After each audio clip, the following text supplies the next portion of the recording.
Good morning, students, and I welcome you all in online study classes of Sky International School. Students, today I am going to teach you SST, and in SST I will teach you history. Lesson number 1, the medieval years and its sources. ठीक है बेटा, इसमें हम आपके भारत के मध्यकालीन वर्षों के बारे में पढ़ेंगे और इनके बारे में जो जानकारी हमको किन स्रोतों से होती है उन सोर्सेज के बारे में पढ़ेंगे. Okay, so let's start. Now you all take your pencil in your hand and be with me. First heading is introduction. In India, the medieval period stretches for nearly 1,000 years. ठीक है, भारत का जो मध्यकालीन काल था वो जो है कम से कम हजारों साल तक ये चला खिंचा.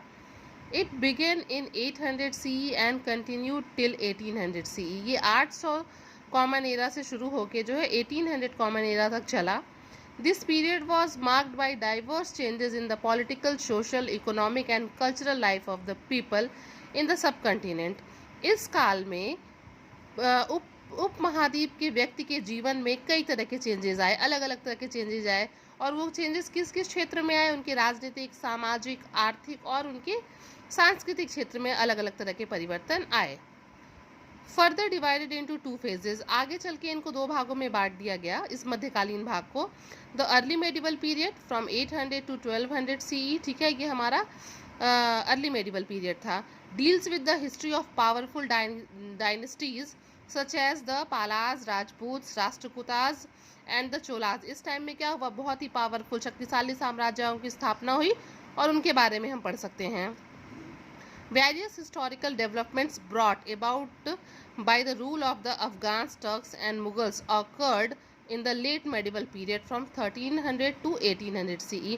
और उसका जो देखो अभी हम लोगों ने जो पढ़ा कि इस मेडिवल पीरियड को 2 पार्ट में डिवाइड किया गया, early medieval period and late medieval period. Late medieval period में भारत में कौन आए? अफगान आए, टर्क्स आए, मुगल आए और वो अपने साथ बहुत ढेर सारे हिस्टोरिकल डेवलपमेंट्स को भी लेके आए. ये हमारा लेट मेडिवल पीरियड में. और अर्ली मेडिवल पीरियड जो था वो हमारे यहाँ के जो बहुत शक्तिशाली साम्राज्य थे उनका शासनकाल था. ये पालाज, राजपूत, राष्ट्रकूताज एंड चोलाज का. ठीक है बेटा. Now come on the next heading, different names for India. भारत के अलग अलग नाम. कह रहा है cross the ages India has been referred to by different names. अलग अलग समय में जब हम समय के साथ बढ़ते जाते हैं तो हम देखते हैं कि अलग अलग काल में भारत को अलग अलग नाम से पुकारा गया. How ever quite often the area of land suggested by each name has different. मतलब अलग अलग जगह को अलग अलग नाम से बुलाया जाने लगा. अधिकतर जगहों पे हम लोगों ने क्वाइट ऑफन हम लोगों ने अधिकतर जगह पे पाया कि अलग अलग जगह के लैंड्स को जो है वो अलग अलग नाम से भी जाना गया. The geographical area varied. जो जियोग्राफिकल एरिया था वो एक दूसरे से विभिन्न थे. From the region of, turn the page, from the region of Indus and its tributaries of the entire sub continent. Indus जो रिवर थी और इसकी ट्राइब्यूटरीज जो इसकी सहायक नदियाँ थी, इनके उप महाद्वीप में जो है इसका ज्योग्राफिकल कंडीशन अलग अलग था. The more famous among these names are listed below. जो भारत को हम जिन अलग अलग फेमस नामों से जानते हैं उनमें से कुछ फेमस नाम यहाँ पे दे रहे हैं. जैसे Jambudvipa. This name is mentioned in ancient Buddhist texts and the Puranas. अगर हम बुद्धिस्ट के टेक्स्ट को पढ़ते हैं, अगर प्राचीन बुद्धिस्ट टेक्स्ट को और पुराण को पढ़ते हैं तो भारत को क्या कहा गया है? Jambudvipa. The next is Bharatvarsha. The country was so named after the Bharata tribe that existed in the Rigvedic time. Bharat में ऋग्वैदिक टाइम में, ऋग्वैदिक काल में जो है एक जनजाति यहाँ रहा करती थी जिसका नाम था भारत. उसी के नाम पे इसका नाम भारतवर्ष पड़ गया. Aryavarta, the land of Aryas. ठीक है, this name was given around 150 BCE to the northern part of India. 150 before Christ era में जो है नॉर्दर्न पार्ट ऑफ इंडिया को किस नाम से बुलाया जाने लगा? आर्यवर्त. अब आइए, Tianzhu and Yintu. The Chinese used these terms for India. जो चाइनीज थे वो भारत को किस नाम से पुकारते थे? Tianzhu and Yintu. Hindustan. This term is derived from the Greek word Indus and Indos. Greek word जो है इंडस और इंडोस, इससे निकाल के भारत का नाम क्या? हिंदुस्तान कहा गया. Hind. This term was used by Arabs. Arabs जो थे वो हिंदू भारत को क्या कहते थे? Hind. And India. This term was used by Britishers. जब भारत में ब्रिटिशर्स का राज हो गया तो वो इंडिया को क्या कहते थे? भारत को क्या कहते थे? इंडिया कहते थे. Features of the medieval period in India, Bharat का जो मध्यकाल था उसके फीचर्स के बारे में अब हम यहाँ पढ़ेंगे।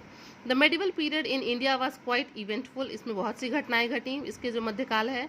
Several changes took place in the socio culture and the political life, बहुत तरह के जो चेंजेस थे उन लोगों ने, सेवरल चेंजेस, बहुत तरह के चेंजेस हुए किस क्षेत्र में, सामाजिक सांस्कृतिक क्षेत्र में और राजनीतिक क्षेत्र में। Let us talk a brief look at the broad trends in this period, चलिए इस काल पे हम एक अपनी विस्तृत दृष्टि डालते हैं। फर्स्ट है struggle for power between the Palas, Pratiharas and Rashtrakutas, इनके बीच क्या हुआ, संघर्ष हुआ, शक्ति का संघर्ष हुआ, ठीक है, कौन बहुत पावरफुल है। Emergence of several Rajput kingdoms in the northern and western India, north India और वेस्ट इंडिया में बहुत से राजपूत किंगडम्स का क्या हुआ, उद्भव हुआ, ठीक है। Extensive clearing of land led to spread agriculture, जो बहुत तेजी से लैंड का जो है विस्तार हुआ, उनको कटाई सफाई करके जो विस्तार हुआ उससे क्या हुआ, एग्रीकल्चर का भी बहुत तेजी से विकास हुआ। And establishment of large settlement, और बहुत बड़े बड़े लार्ज सेटलमेंट भी हुए, ठीक है। Formation of complex societies and economic and social differences, देखिए यहाँ पे ये भी हुआ, ये काल आ गया था, ये मध्यकालीन जो पीरियड था इसमें बहुत विकास भी हुआ था, कॉम्प्लेक्स सोसाइटीज़ के बारे में भी यहाँ बात किया जा रहा है। Arrival of the Turks from the north west and establishment of the Delhi सल्तनत, इसी समय जो है मध्यकाल में दिल्ली सल्तनत का की स्थापना हुई, टर्क्स इंडिया आए, कहाँ से आए, नॉर्थ वेस्ट से टर्क्स इंडिया आए और उसी टाइम दिल्ली सल्तनत की स्थापना हुई। स्प्रेड ऑफ द भक्ति एंड सूफी मूवमेंट, इसी काल में इसको हम भक्ति और सूफी मूवमेंट्स का भी बहुत प्रसार हुआ मध्यकाल में। Establishment of Mughal empire, Mughal शासक का भी स्थापना इसी काल में हुई थी। Rise of the Marathas and Sikhs, Maratha और सिख भी इसी में उद्भव हुआ इनका भी। Increase in the trade and economic prosperity of India, भारत के जो राजनीति मतलब ये थे, ट्रेड था, चीज थी, और उनकी जो आर्थिक स्थिति इसमें भी बहुत ज़्यादा इंक्रीज, इसमें भी बहुत ज़्यादा बढ़ावा हुआ। अराइवल ऑफ यूरोपियन कंपनीज, इसी टाइम भारत में यूरोपियन कंपनीज भी आए। इमरजेंस ऑफ न्यू सिटी, नई शहरों का उद्भव हुआ। Evolution of composite Indian culture, Bharat में जो है समग्र भारतीय संस्कृति का जो है क्या हुआ, विकास हुआ, धीरे धीरे क्रम से इसका विकास हुआ। अब हम देखते हैं सोर्स ऑफ हिस्ट्री के बारे में जो भी हमको नॉलेज है मेडिवल पीरियड के बारे में वो हमको किस सोर्सेज से है, इसको हम देखते हैं। History can not be written on the basis of information in the people's memory alone,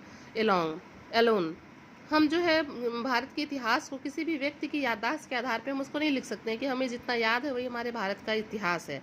N accurate historical account relies upon several sources, जो एकदम एक्यूरेट बिल्कुल सही जो हिस्टोरिकल अकाउंट है वो कुछ सोर्सेज पे डिपेंड करता है, उन्हीं के ऊपर निर्भर करता है। Literary and archaeological sources are use to reconstruct events of the medieval period, अगर हम इन दोनों सोर्सेज को यूज़ करें, लिटरेरी सोर्सेज को और आर्कियोलॉजिकल सोर्स को, तो हम उसका हेल्प लेके जो है मेडिवल पीरियड का हम बहुत अच्छे से उसको रिकंस्ट्रक्ट कर सकते हैं, उसकी घटनाओं की व्याख्या कर सकते हैं। आइए हम पहले ये सोर्सेज में से सोर्स ऑफ हिस्ट्री में से पहले हम लिटरेरी सोर्सेज को लेते हैं। Literary sources constitute all accounts written during the period under study, literary sources में क्या आता है, यानी कि मध्यकाल में जो कुछ भी लिखा गया, जो भी अकाउंट्स लिखे गए वो सब जो है लिटरेरी सोर्स के अंतर्गत आते हैं। These cover various subjects like, इसके अंदर कौन कौन से सब्जेक्ट, कौन कौन से विषय हैं, क्या क्या किसके बारे में लिखा गया, धर्म के बारे में, विज्ञान के बारे में, एस्ट्रोनॉमी के बारे में लिखा गया, और ये दवाएं मेडिसिन के बारे में लिखा गया। Literary sources can be broadly classified into indigenous and foreign sources, ये जो लिटरेरी सोर्सेज है इसको हम बहुत ही विस्तृत रूप में दो भागों में वर्गीकृत कर सकते हैं। एक तो जो भारतीयों के द्वारा लिखा गया और दूसरा जो है फॉरेनर्स के द्वारा लिखा गया। The former were written by those who lived on the Indian sub continent, ये उनके द्वारा लिखा गया जो भारतीय उपमहाद्वीप में रहते थे, और बाद में the latter were composed by foreigners who travel to India, और बाद में उनके द्वारा कंपोज कर दिया गया जो इंडिया में घूमने के लिए जो फॉरेनर्स आए। These different writings give us an insight into the social, political, economic and cultural conditions of the people, ये क्या करते हैं, ये जो भी सोर्स हैं, जो भी लिटरेरी सोर्स हैं, ये हमको उस समय के जिस समय के बारे में लिखे गए हैं उसकी सामाजिक, राजनीतिक, आर्थिक और सांस्कृतिक स्थिति पे एक डीप इंसाइट, एक मतलब उसके बारे में हमको अच्छे से बताते हैं। Let's look at some literary sources, चलिए हम कुछ लिटरेरी सोर्सेज के बारे में पढ़ते हैं। Important literary sources, chronicles means इतिहास, तारीख फिरोज शाही बाय जियाउद्दीन बारानी एंड तुगलकनामा बाय अमीर खुसरो। ये क्या था? क्रॉनिकल्स था जो हमको हिस्ट्री के बारे में बताता है। ऑटोबायोग्राफीज मतलब आत्मकथा, जब आदमी खुद की जीवनी लिखता है तो वो ऑटोबायोग्राफी है, और जब दूसरा कोई किसी की जीवनी लिखता है तो वो बायोग्राफीज है। ऑटोबायोग्राफीज बाबर्स तुजुके बाबरी एंड जहांगीर तुजुके जहांगीरी, ठीक है, ये ऑटोबायोग्राफीज थी। बायोग्राफीज चंद बरदाइज पृथ्वीराज रासो, गुलबदन बेगम्स हुमायूंनामा, अबू फजल्स आईने Akbari and Akbarnama. Okay students, ये बायोग्राफीज थी। अकाउंट ऑफ फॉरेन ट्रेवलर्स मतलब जो बाहर से लोग अपने यहाँ घूमने आए और उन लोगों ने जो लिखा।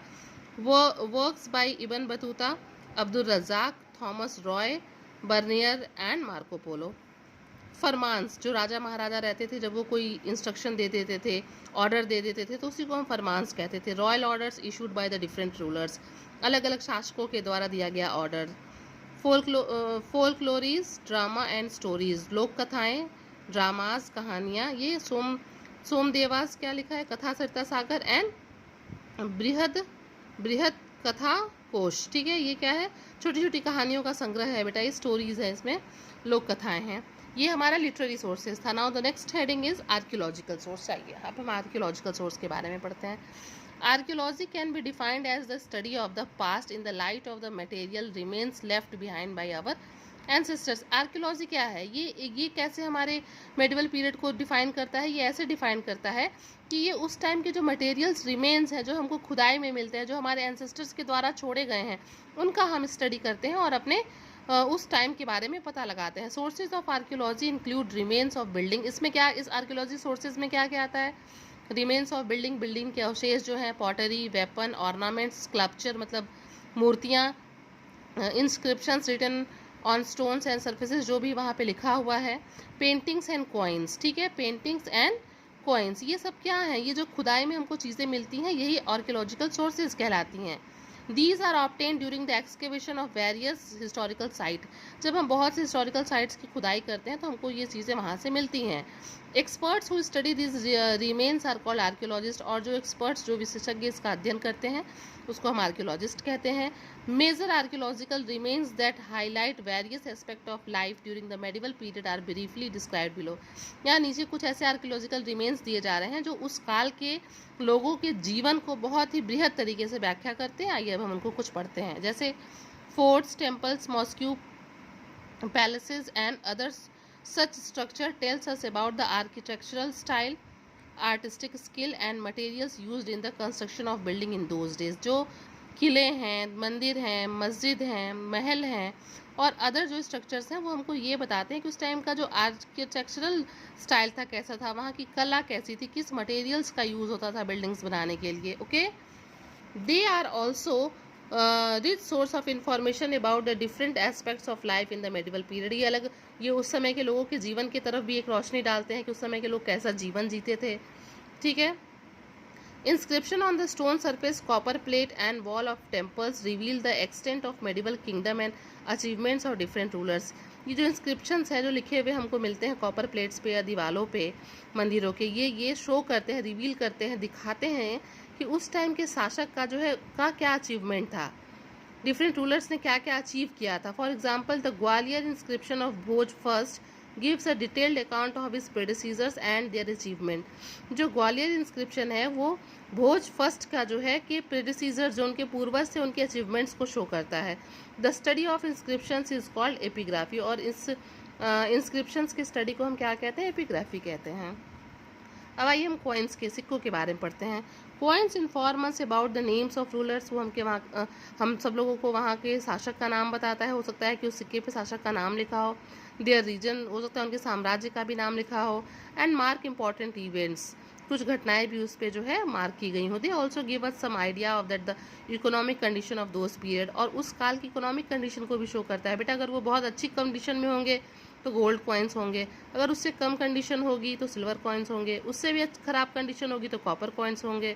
तो ये जो कॉइन्स हैं ये हमको क्या बताते हैं? उस टाइम की इकोनॉमिक कंडीशन के बारे में भी बताते हैं।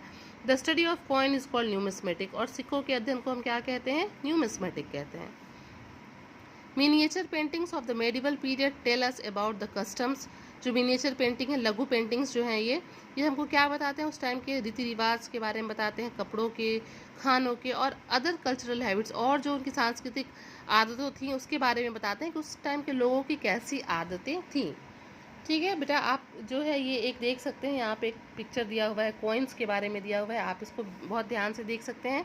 And one homework I am giving you, when you will revise this chapter you read all these things, good to know, time to think, okay, these things you should read again here, good to know, okay, when you will go through the chapter once again you can see all these things. Now children, the chapter is over, okay.